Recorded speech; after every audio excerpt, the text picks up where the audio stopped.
We did it. We've teamed up, and together we've created something special. We are the Idaho Underground Sports Network, and we're changing the game. We're covering Idaho high school sports in a way that you haven't seen before. Together, we'll be providing weekly breakdowns and recaps while helping uncover Idaho's top talents at a deeper level. Trust us, you want to be part of this. Boise Sports Talk, EBC Media, and the Game Time Guru bring you Gym Session. Let's get to work.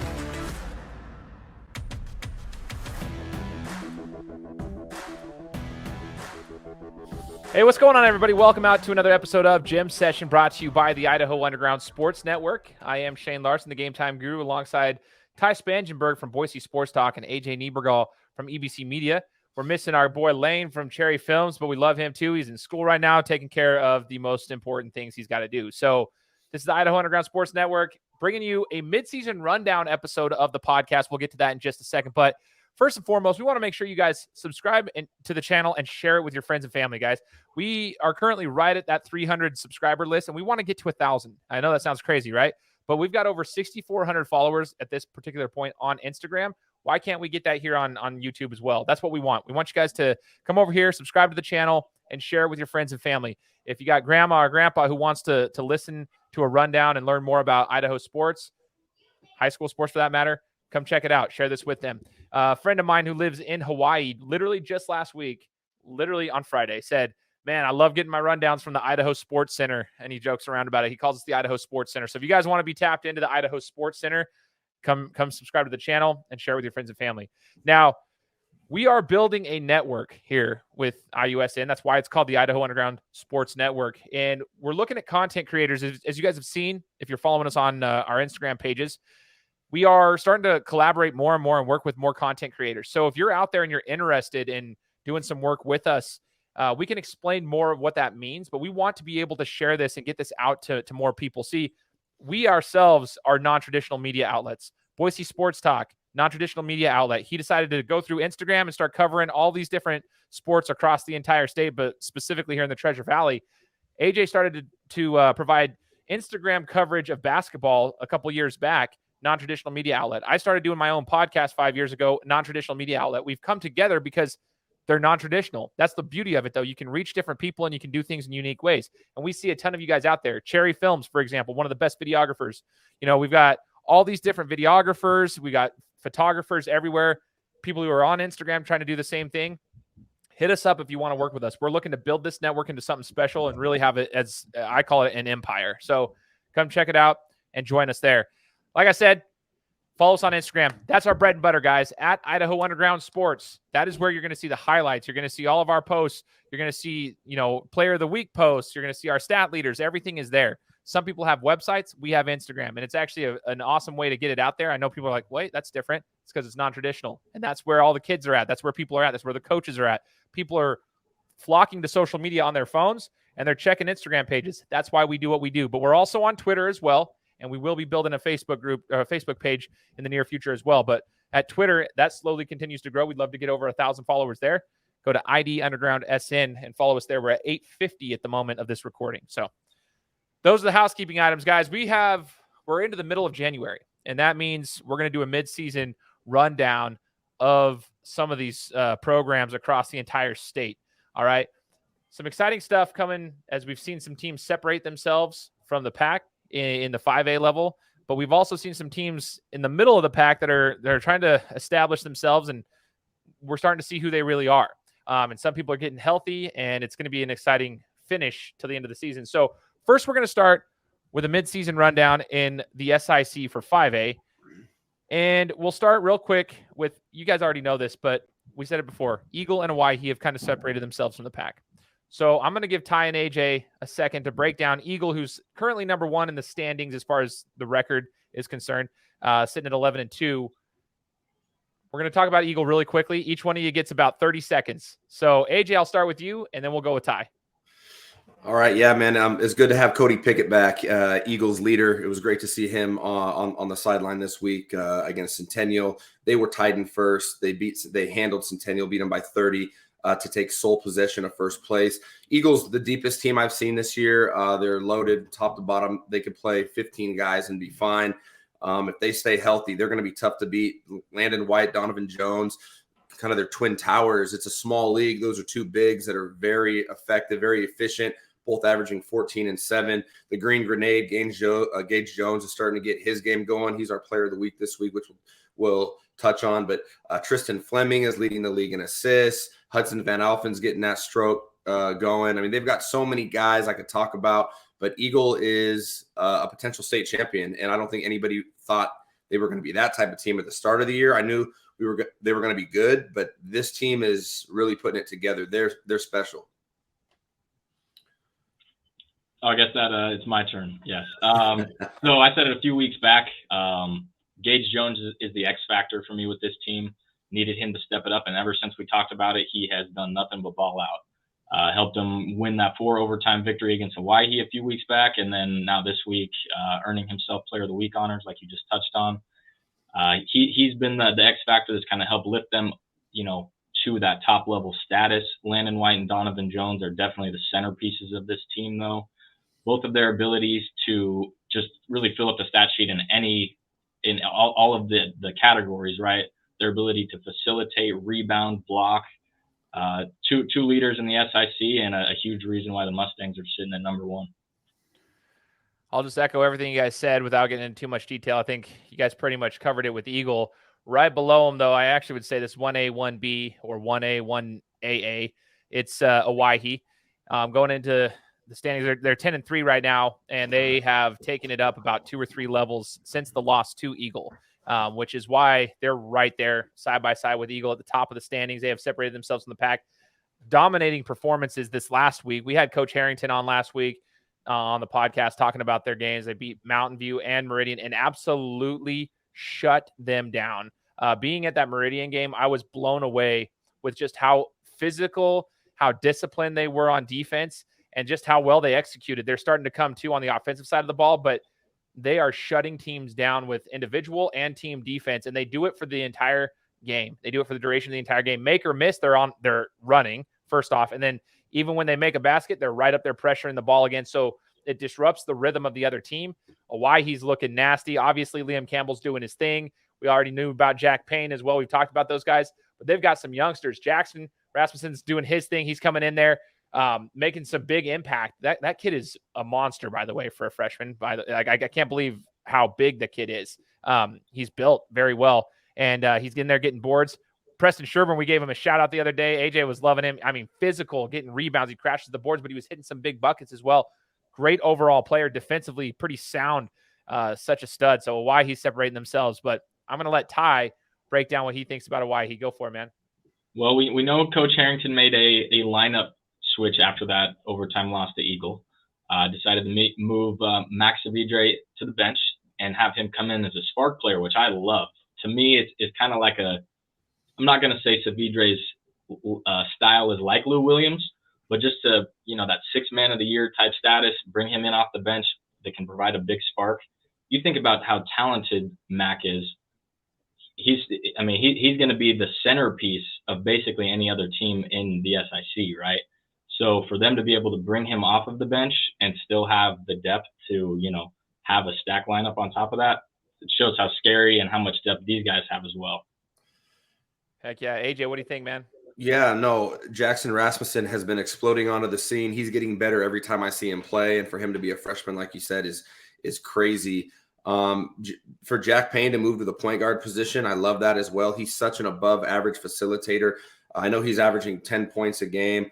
And a lot of people have reached out to me about that. Like, oh, it's only 10. It's like, you have no idea. Jack Payne is a guy that can dominate a game without scoring a basket. Jack can go score if he wants to go score. Like, let's get that straight.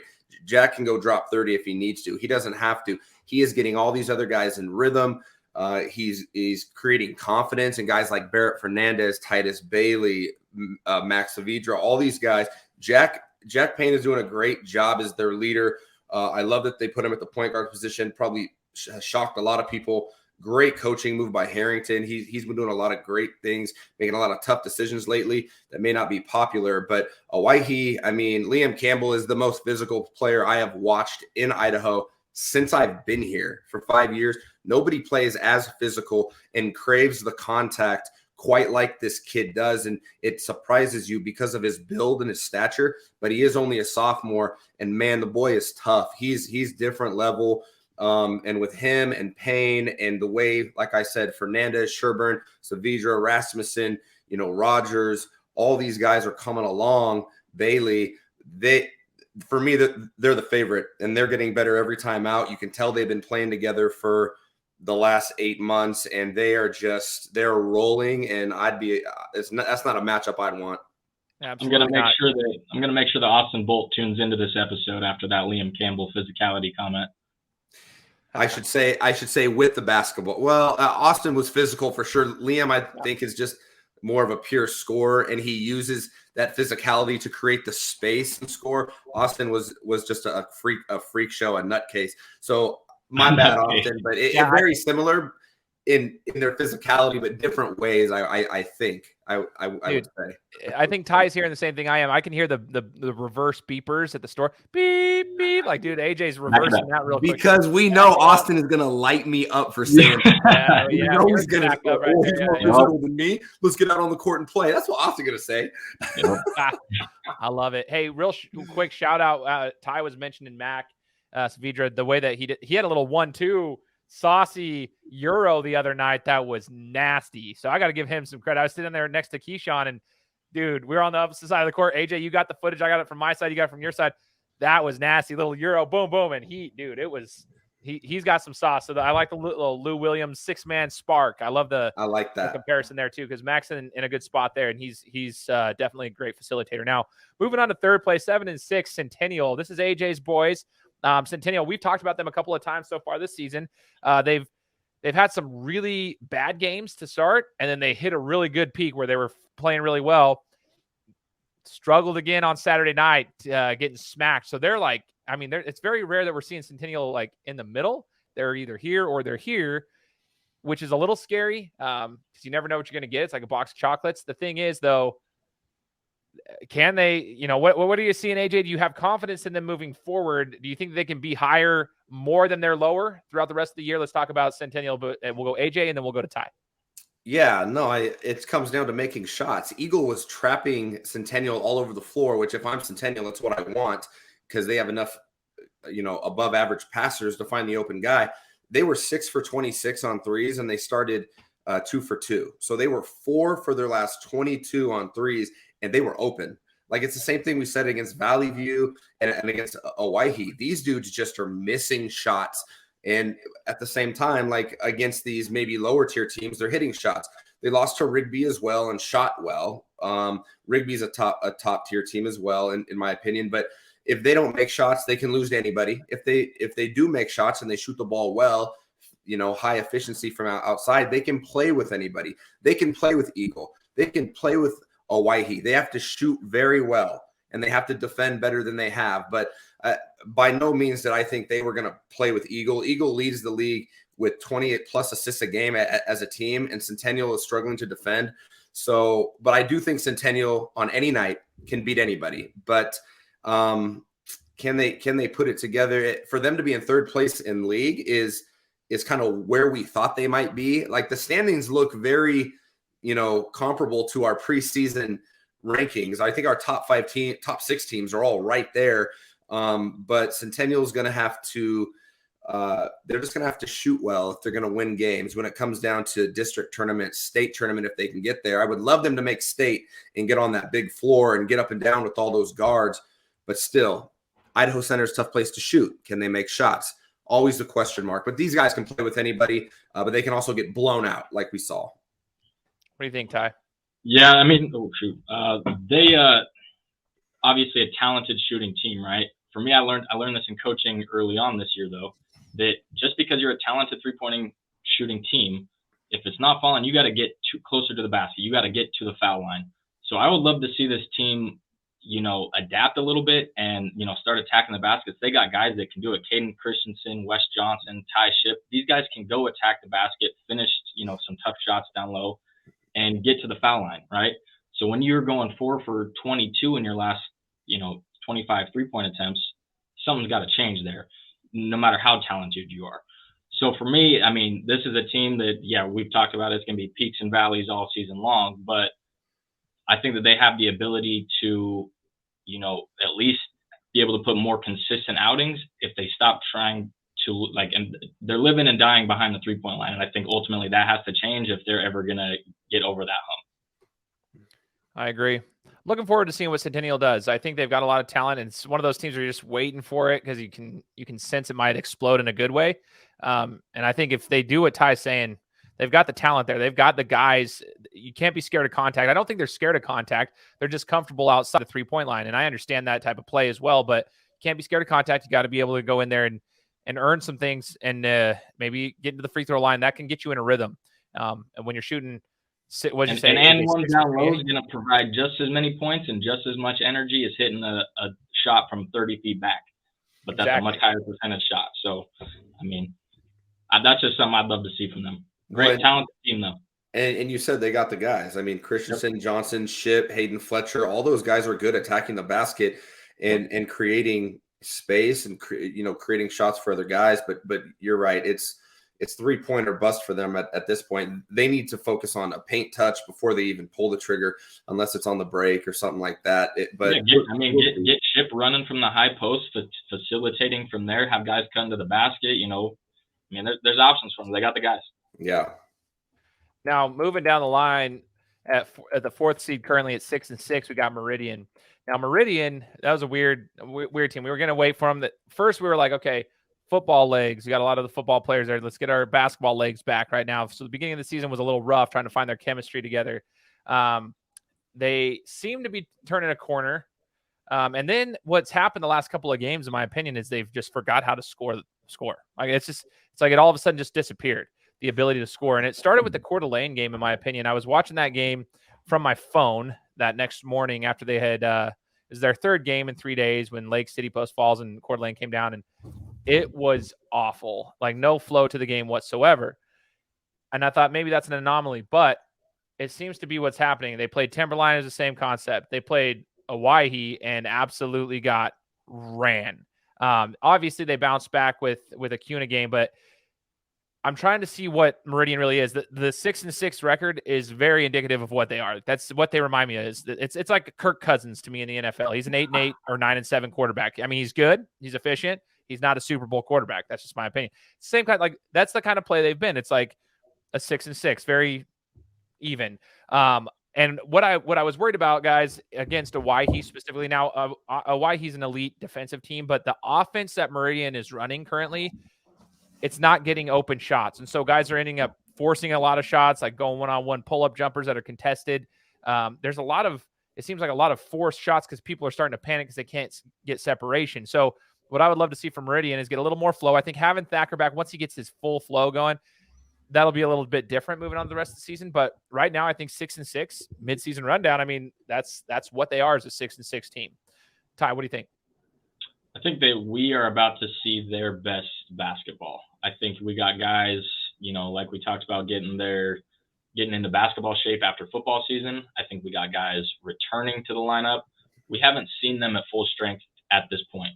Even last week, Ledoux was out again at the Stinky Sneaker game. So they're getting back to full strength. They're going to get their chemistry going. And ultimately, I think that offense is going to get clicking. But more importantly, the defense is about to be locked down, in my opinion. I think Davis Thacker added into that lineup again they're going to be shutting dudes down. We may see some low-scoring affairs, but, I mean, truthfully, I think once they're full strength and, have actually had some time to play together, that they're going to start moving the ball and ultimately putting some points on the board because they got the guys that can do it. You got to think about Ramos is still, I mean, he's been playing with them now, but this is his first year at that school, so he's getting himself going. I think we're going to see some big outings from him going forward. Zeke Martinez is starting to take his game already taking his game to another level, which is crazy because he's a freshman and played in 10 varsity games, but you can already see him, establishing a firm role with that squad. And you got a guy like Ethan Pierce down low that they can run their offense and their defense through. So I think watch out for the Warriors for the next month or so.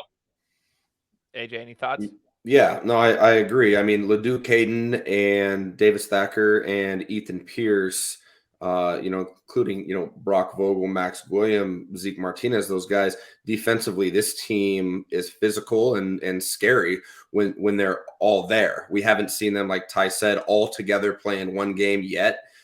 Thacker's still getting healthy. Ledoux is, I believe, going to be back this week after missing 3 or 4 games. They're going to be fine. I think they're a state tournament team. I think they're going to be tough there too because they've been there. But they have to find a way to score the ball. And I don't want to veer away from Meridian and go back to Owyhee.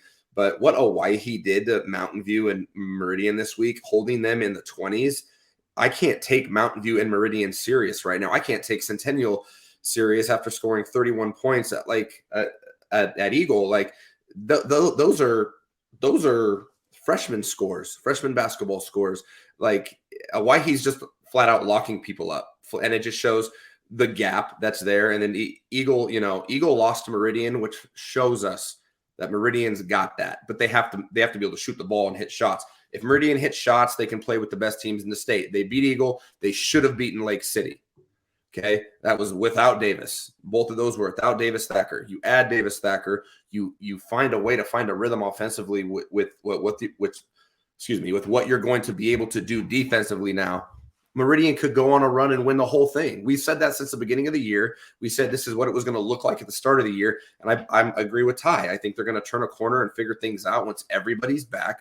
They're going to be so physical and so athletic. It's going to be real tough to deal with, and I think they're the type of team that once district or state comes along, you overlook this team, they'll beat you, and they'll go win the whole thing potentially if they get the right matchups and if they hit some shots. So they're tough. I would like to add that they have had not an easy schedule so far. You look at their losses. I mean, they've played Eagle, they've played Owyhee, they've played Bishop Kelly, they've played Lake City, they've played Coeur d'Alene, they've played Timberline. Those are all top 12 teams in the state. So it hasn't been an easy road for them, and they haven't been full strength. So I think going forward, they can build some confidence with maybe a more favorable schedule, playing some of the lower-end teams in the SIC to kind of end their January and early February. Team that can get going come state tournament time, like you just said. Yeah, maybe they'll get into a little bit of a flow. Now, going into the 5th place team for our rundown right now is Mountain View. 6-5 currently right now. They've had some really highs and some really high highs and some weird games. It seems like that team, we're trying to figure out who they are because they look really promising, and then there's been times where the matchups just don't look right. So I'll start with AJ real quick, and then we'll go to Ty. I love this team. I love Coach Nettleton. I am extremely disappointed in what I saw against Owyhee. I saved some clips on my phone because I was at that game, and it was unbelievable how uninterested these guys were to even be there. 24 points is absolutely ridiculous. Liam Campbell had 24 points in 3 quarters. With how senior loaded they are at the guard position, and then with, essentially the top junior in the league in Ada Jokwu, there is absolutely no reason you go in to Owyhee after a tough loss to Meridian and you let them I don't even know. I don't want to say the wrong thing. I'm disappointed. It was as soft as I've seen a team play this year. And they better figure it out. And it looked like everybody was blaming everybody. And it's just like, that's not going to work. And all those guys know that. And the thing about Coach Nettleton is, I've been here for 5 years, coached against him, all that stuff. He always finds a way to find a rhythm and hit their peak at the right time of the year towards the end of the year. And I think they've been to state every year I've been here. There's years they started 1-8, 1-6, and they still found a way to get to the tournament. This team needs to calm down. They need to figure out who they are, and they need to just be tougher. And I know those Mountain View kids are tough. I know they are. But what I saw at Owyhee, extremely disappointing. And it was as soft as I've seen a team play this year. Ty. Well, you mentioned that exact thing about Nettleton's teams finding a way every year. We saw it last year. They started really rocky. You're like, oh, no way that this Mountain View team. But then they started going through their number one option. And last year that was Noah White. This year it's Nate Njoku. If I'm them, I'm getting him 15 shots a game. I don't care. I'm living and dying behind him because I think he's a centerpiece in this entire league. I think he's got one of the highest ceilings of any of the players I've seen this year. They just need to get the ball moving around him, and I think ultimately, offensively, that's what they need. They've lacked the ability to get buckets in the hoop, kind of like Meridian has. And I think when you struggle with that, you got to go to your best player, and that's what I'd like to see from them. I do think they lack some size for sure. They don't. Jackson Beck is. He's a physical enforcer down low, but he's not. He ultimately lacks size. He's a tough football kid, but he's not guarding a Jack Payne. He's not guarding or out rebounding these guys either. So it's tough for them. I think they lack some size, and I haven't seen a lot of shooters. They got some guys that can get to the basket, but I think they need to open up the three ball a little bit as well. So they might have a rough road. I don't actually see them getting into the tournament with how they're playing. Be interesting. Yeah, it's one of those teams where they started out like we thought there's some promising stuff, but yeah, there's some things to work on. And this is one of those teams too, and let this be a lesson. One of those teams that we see in the comments in our first power rankings, like, oh yeah, we'll remember this. Well, now you're right where we had you at, and we're getting to a point where you're going to make or break your season, right? So, just we saved the receipts.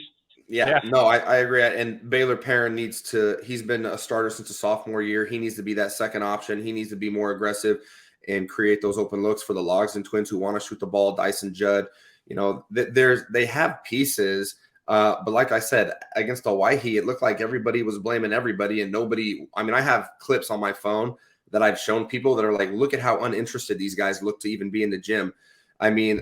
There were, and Nate Njoku as well. He was getting guards switched onto him. I'm going straight to the block, and I'm saying, give me the ball because this dude can't guard me. And you've got 4 senior guards who can pass the ball, get open. I'm not going to start blowing dudes up, but they need to be tougher, and they need to play to their strengths. And it's stopped for whatever reason these last few games, and they need to figure it out. Well, we got half the season left. We'll see what they can do. Number 6 on our list is Timberline. We got Timberline coming up here, and Timberline's one of those interesting teams, right? They got some size.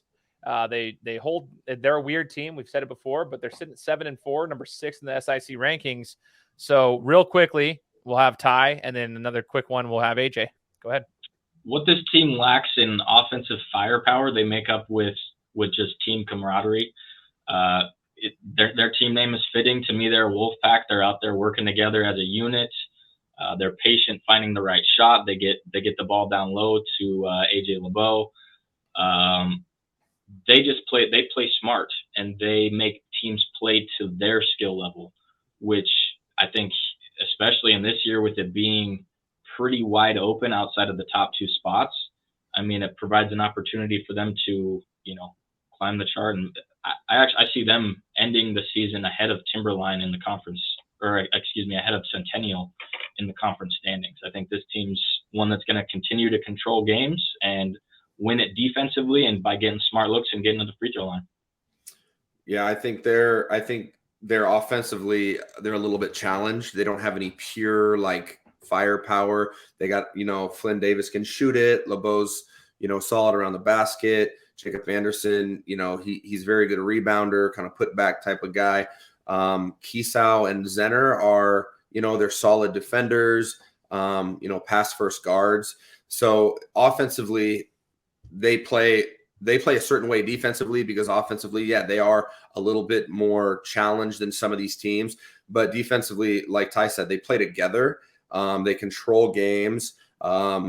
And when they get down early and a team hits shots and they have to play from behind like they did against Centennial, it doesn't go well, but they rarely let that happen. I was excited to see them play Owyhee this Saturday after Owyhee had to play Meridian, but that game got rescheduled. But anytime you play at Timberline, it's going to be tough. But this is a team I think that could make a run to the state tournament because the way they control the games, they play everybody close. If they can put the ball in the basket and continue to play tough defense, I think they got a chance to get there. But Yeah, not the most exciting team to watch play, but a very good unit, and they do what they do well. And Coach Noble always has those guys right on the verge with an opportunity to get there. So we'll see.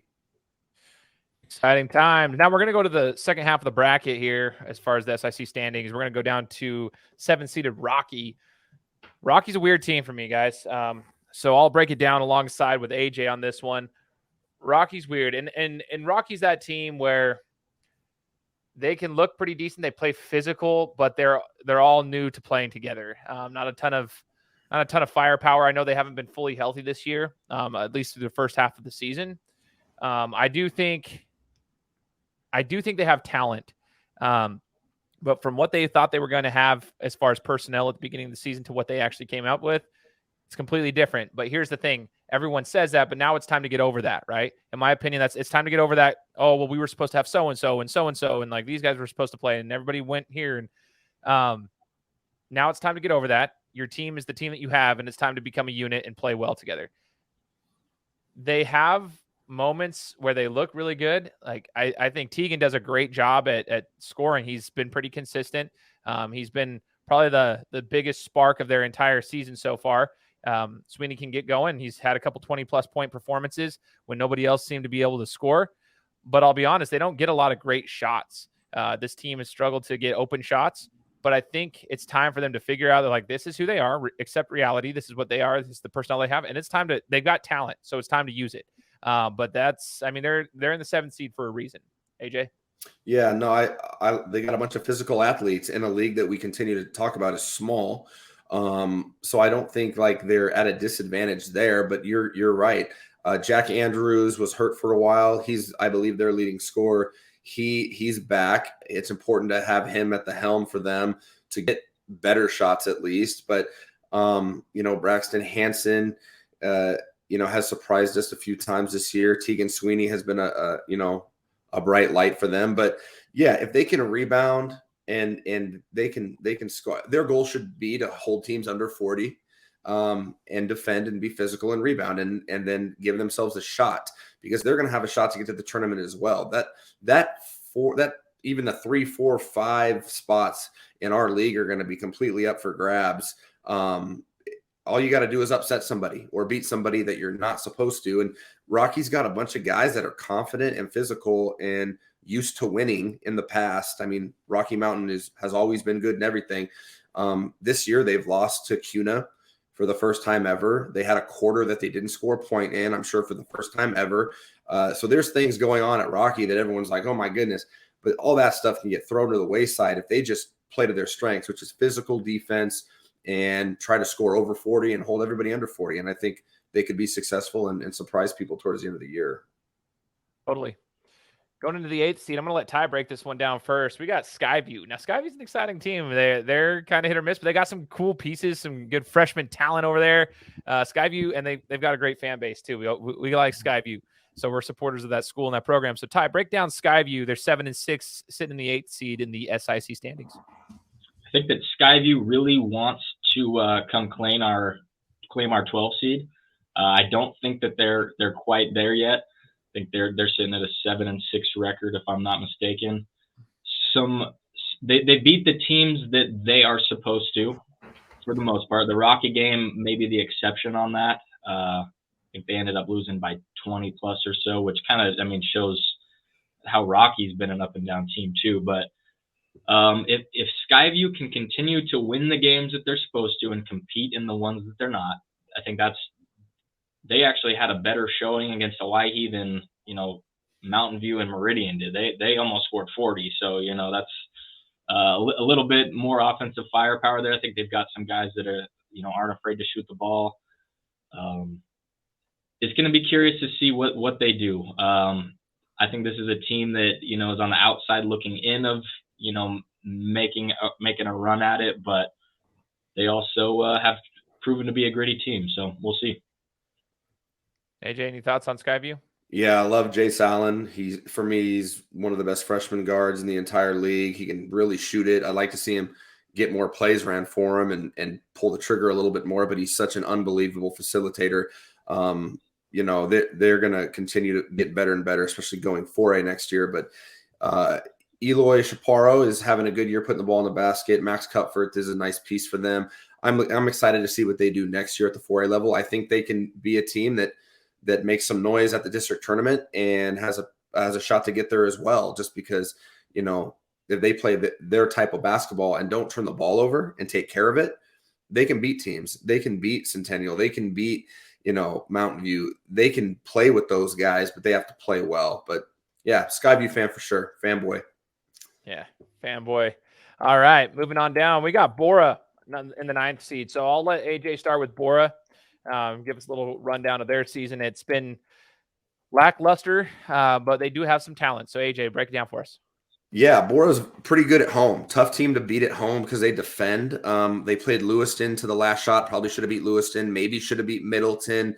They've played some tough teams at home and maybe should have beat them. So that's a game that you can't go into Borah thinking, oh, it's going to be a cakewalk. They defend. That's a tough place to win. Always has been. Home court advantage there at the Jungle. Lance Anderson's having a nice year, junior guard. Offensively, doesn't have much consistent help after that. Other guys need to be more consistent scoring the ball. They always seem to be in the 30s. That's a team that needs to score in the 40s. If you're a team that averages in the 30s, you're just not going to probably have a great year. They don't have a ton of offensive weapons, but they have a bunch of athletes, guys who are good at individual things. Aiden Bolt can really rebound. Bradley Toth locks down on defense. Willoughby's their shooter. So they've got a bunch of guys that can do a bunch of things well, but just they are having trouble putting it all together at once. But tough place to win. They'll upset somebody before the end of the year, I'm sure. You mentioned they're tough to play at home. They competed with Middleton, competed with Lewiston. In my opinion, that win over Boise was an upset. Truthfully, I think Boise is a more talented team, so I think that was actually, in my opinion, a quality win for them. So that they've got pieces. I know Aiden Bolt had a good game that game, was shooting the 3-ball well. Guys like Lance Anderson, Ryan Willoughby, Bradley Toth, they've got athletes there. I think, I don't know if they've played Kuna or not, but I would love to see a Kuna Borah game. I think that would be a telling story between those two teams. But, it's a team that's going to keep competing, but ultimately, I mean, like you said, if you're not scoring 45 plus, you're not winning many games. So yeah, gotta get the offense going, but defensively, stout unit.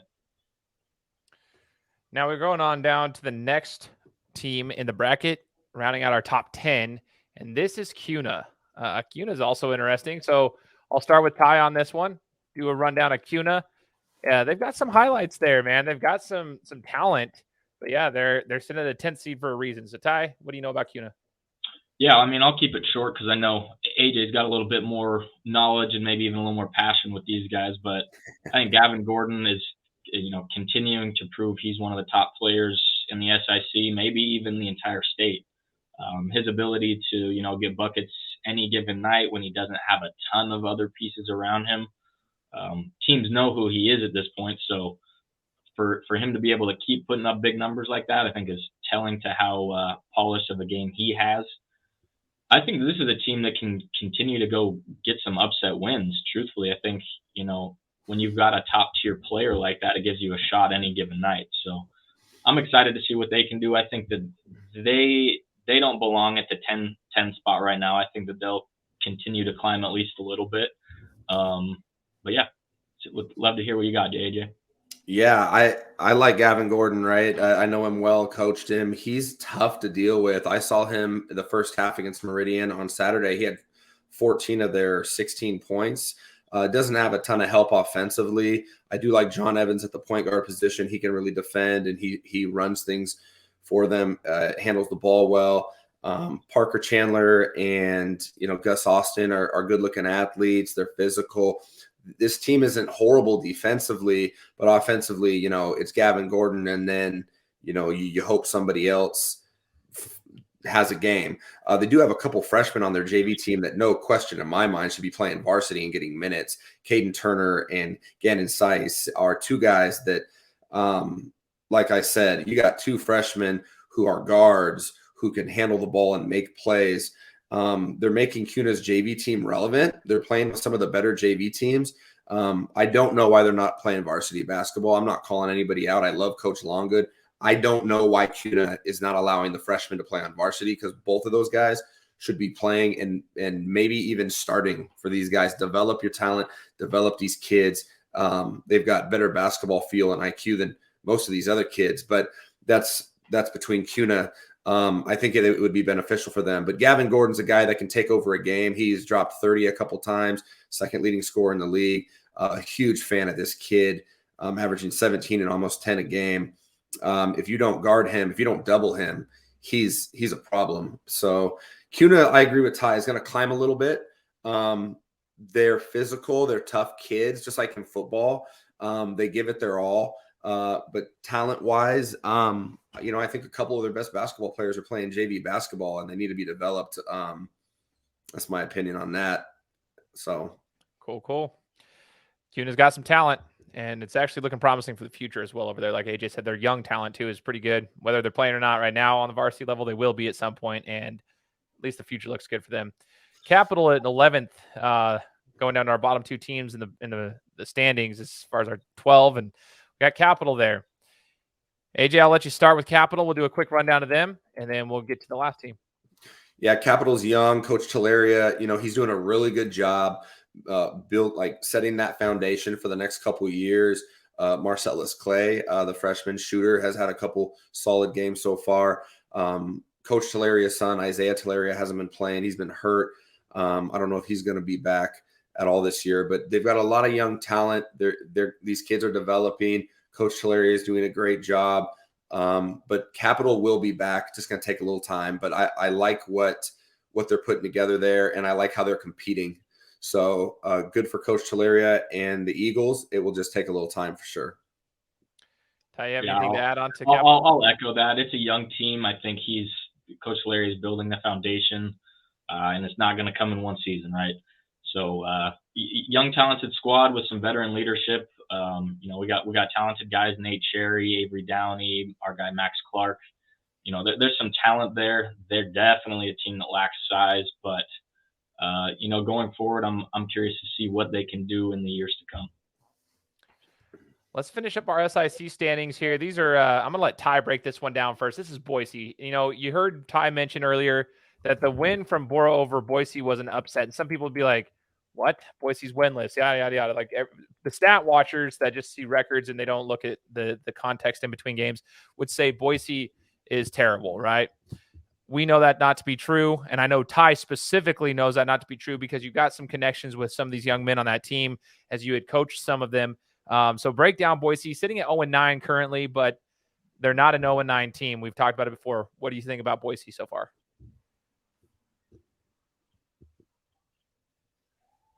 Yeah, like you said, a lot of personal connections with this team. Had a chance to coach a lot of these guys. Really, this team plays with more energy and more passion than really a lot of the teams that I've seen. They move well in transition. Defensively, they're jumping passing lanes. They definitely lack size. I would love to see Marco Rossellini playing more. He's a 6'5" junior who needs to be, or is he a sophomore? He's a junior. He's a junior. Okay, so Marco's a junior, but he's the tallest kid on their team. Continues to get his game more polished. He works with our guy Keyshawn. He's getting him right. We had a chance to help with his growth as a player. They lack size, and ultimately, I think he needs to see the court more. They've had a rough go with COVID. Braden Rhodes has been injured. He's recently getting his legs back under him, getting into the game. Really talented squad, though. Jacob Thompson has proved to be one of the best scorers in the SIC. He's sitting at 7th right now with 12 points a game. Really good shooter. I've seen him hit some really clutch shots. He has a really good ability to create his own shot and moves well without the ball. Klay Thompson might be a bold comparison, but his game does remind me of him, just his ability to get open. He doesn't need to dribble a lot, but just, can get open, get a quick shot off. So, love to see him continue to keep shooting it from downtown, and I think they'll keep falling. Jude Porter is one of the best athletes, I think, maybe in the league. He'll jump out of the building. He's out here. I think he's probably 6'2", guarding fives every game. So they've got a tough road. I think some adjustments need to be made. And if they're not, I think that maybe next year some other adjustments might be made. So I'll leave that one at that. But yeah, that's Boise for me. Solid. Yeah, Boise's got a ton of good talent. That's the 0-9 team. I mean, it's crazy that they're 0-9. Well, yeah. we all coach those guys. We know how confident those guys can play and how successful they were all together on Premier, and now they're playing with no confidence and they all look shaky with the ball, and I'm like, this doesn't look like any of the guys we know from the spring and summer. So I don't know what's going on there. It doesn't look like they're playing with any sort of confidence. So who knows what's going on, but that team is not 0-9. That's ridiculous. Hopefully we'll see the second half pan out a little bit differently for them as we go. So, guys, as we move on with the rest of this podcast, we're going to do a quick rundown of the East and a quick rundown of the North. So you've got to hear what we had to say about the SIC standings. We'll go East, North, and then we'll talk a little bit about 4A before we wrap it up. But we want to go through the East and share with you guys some of the programs and some of the top talents out back East. There are some dogs out there. So, AJ, who should we be looking for this first half of the season? Who has shown you that they're for real? Madison started a little bit slower than I thought they would, but Ike Sutton did not play. Ike Sutton, for me, one of the best sophomores in Idaho, no question. Madison is loaded. Their starting lineup, they got the Wilson brothers. They've got Ike Sutton, Riley Sutton, Logan Crane, who we know from football, who can fill it up, can defend. So Madison is a team that can win the state championship. I think there's a tier of 4 teams, in my opinion, right now, and that's Lake City, Owyhee, Eagle, Madison. Those are the 4 teams that I think have separated themselves. Madison is a team that I wouldn't want to match up with if I'm any of those other 3 top teams before the semis. Because they are tough. They travel well. They may have the best student section in the state. I know Owyhee and the Stang Gang would have something to say about that. But Madison travels better than anybody. They're dominating that league. They beat Rigby on the road at Rigby. It was a 4-point game, but I don't think it was that close. Rigby's also a good team that I think will end up at the tournament. They've got some guys, Jacoby Jones, Red Hathaway, and then Carson Morton Barber. He's a guy that's been filling up the stat sheet for them, a.k.a. the Morton Man is his nickname for me. Shout out Ike Sutton. But I think Rigby and Madison and then everybody else. It's pretty clear, but Madison, then Rigby, then everybody else. Crazy. Now, I'm going to let Ty break down. Ty, did you have anything else to say about the East, by the way? I wanted to ask you that. No, I mean, I think AJ nailed it. All roads lead through Madison, ultimately. Rigby has been described as by some of these SIC teams as one of the top tier teams after them playing each other. But I do think Madison's got the edge. The bottom end of the East over there with, Highland and Thunder Ridge, I can't quite put a pin on these teams. They beat each other week in and week out. Highland has had the edge on Thunder Ridge though, so I'll give them that. That's been their one saving grace this season for an otherwise kind of underwhelming year, but they got Thunder Ridge's number, so there's that. But yeah, ultimately all roads lead through Madison in the East. Keep an eye on them for the rest of the season as we get closer to districts and state. Up north, we already know about Lake City. We've been talking about these guys for a minute, but there's some other dogs up there too. So I'll let Ty break down who he's liking up north or what we've seen the first half of the season in the northern part of the state. Yeah, so we've had obviously Lake City at number 1 throughout the season, but kind of at the 5-6 range, we've had Coeur d'Alene and Lewiston kind of just, they've lingered there all season long. For me personally, I think that Lewiston has established themselves as a better team than Coeur d'Alene. And I could be wrong on that. I haven't had a chance to see these teams play in person, but Coeur d'Alene's fresh off a 34-point outing. It was a win, but I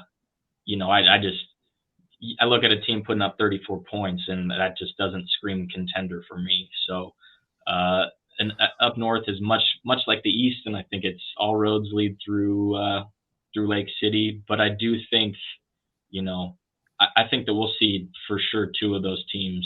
I can't remember. Did they get two seeds? I believe the second place team in that league plays the fifth place team from our district tournament to go. So it could be like Centennial Coeur d'Alene or Mountain And View. that's a play-in game? I believe so. I believe so. Well, I mean, ultimately, I think that we will see two teams from the north, whether it be Lewiston or Coeur d'Alene, I don't know. But Lewiston's had a great year. I think they still only lost one game.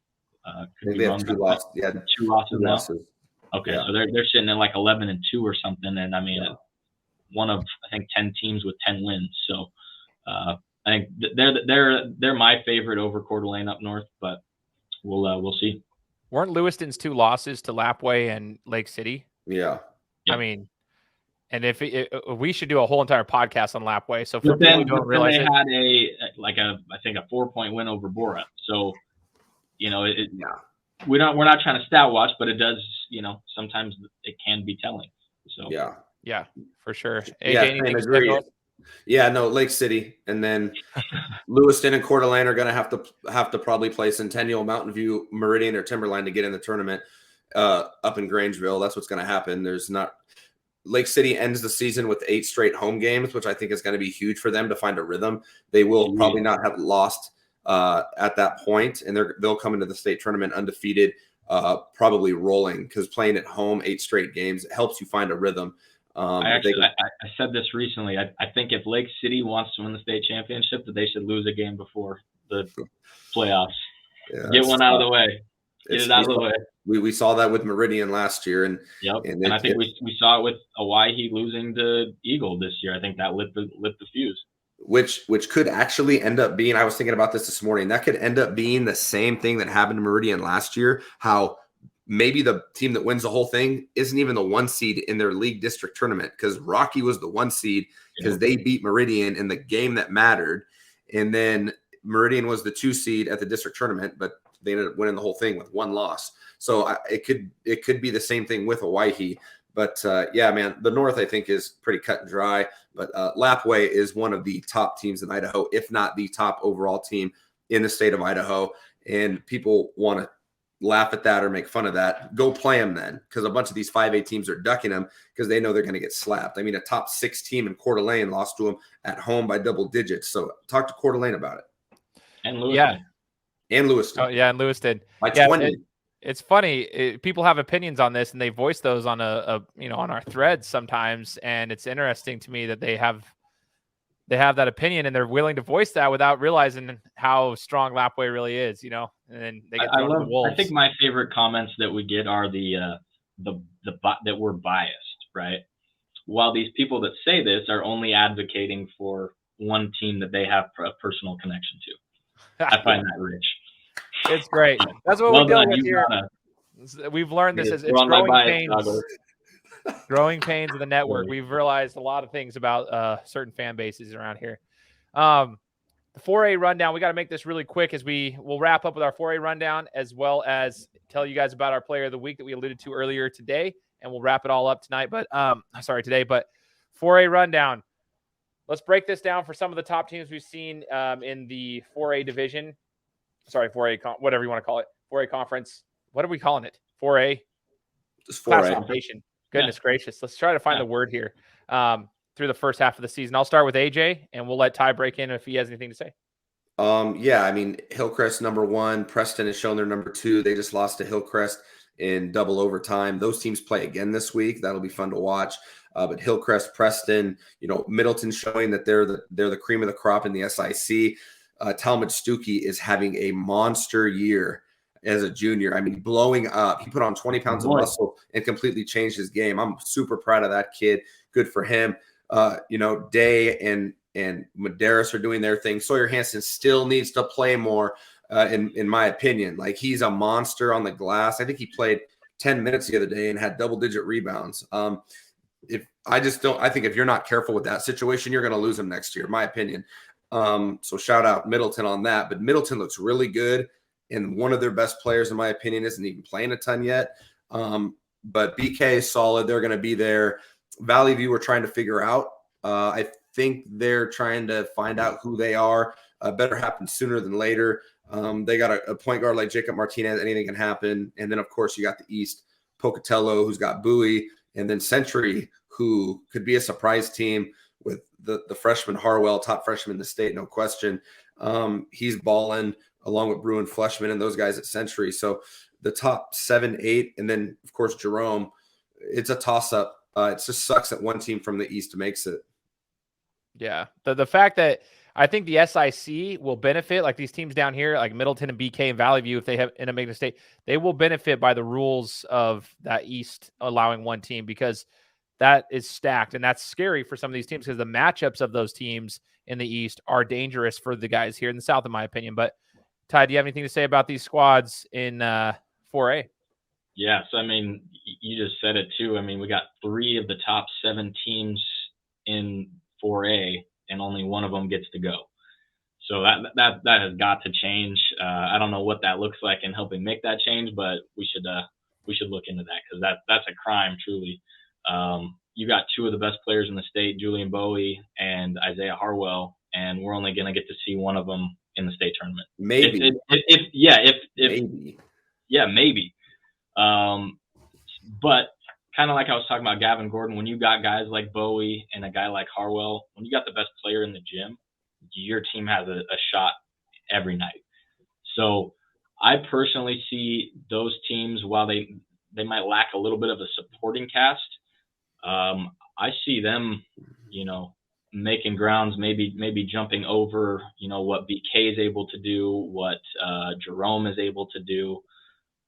We'll see there, but I think right now Hillcrest has firmly established themselves, at the top. They're going to have to prove it again this week. Playing Preston twice in 8 days is crazy, but makes for good basketball. Yeah.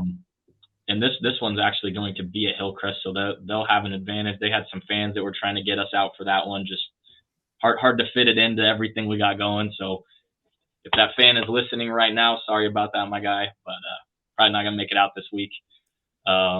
Middleton, like you said, I think that they're getting it figured out slowly but surely. And that's those top 3 teams right now for me, and then maybe Century and Pocatello. Those are kind of my top 5 personally. I know BK's there. I don't think they have quite the firepower to win a state title.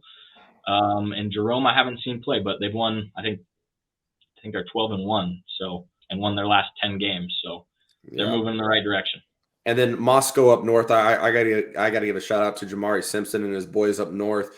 Moscow's going to win the North. I think they'll come down from the North. They got a bunch of athletes up there. That's a team that could surprise some people as well. The North doesn't get as much love because there's 3 teams in the league: Lakeland, Sandpoint, and them. But Moscow is a team that if they show up, they can play with anybody as well. Totally. So the 4A, that's your rundown for it. Now we're going to finish the show off with our hidden gem of the week. This is our player of the week. We've talked about him already. This is the Eagles' very own Gage Jones, the Green Grenade. Okay, Gage, Ty talked about it. He kind of called him out and said, hey, if Eagle needs to take this, like Gage needs to step up his game, right? Like they needed to win some games. And like he said earlier in the show, Gage has turned it up. This last week, averaging 16.5 points a game, 3.5 rebounds a game, doing some stuff. But he's such an asset to this team who, I mean, from the passing standpoint, he moves without the ball. They run sets for him to get backdoor lobs, to get the ball near the basket and get some layups. They've got that play. He cuts backdoor when Donovan's got the ball for some, Jokic style passes from the post. Gage is doing it all, man. He's really stepped it up, and we're proud of him. He's this week's hidden gem. So let's talk about him as we wrap up the show. I'll let AJ start. That's your boy. So go for it, man. Yeah, congratulations, Gage Jones. Yeah, I've been impressed with what he's been doing defensively, especially even though Liam Campbell had 32 points in that game when they played Owyhee in that 4 overtime game, Liam was, I think, 13 for 32, and that's not extremely efficient.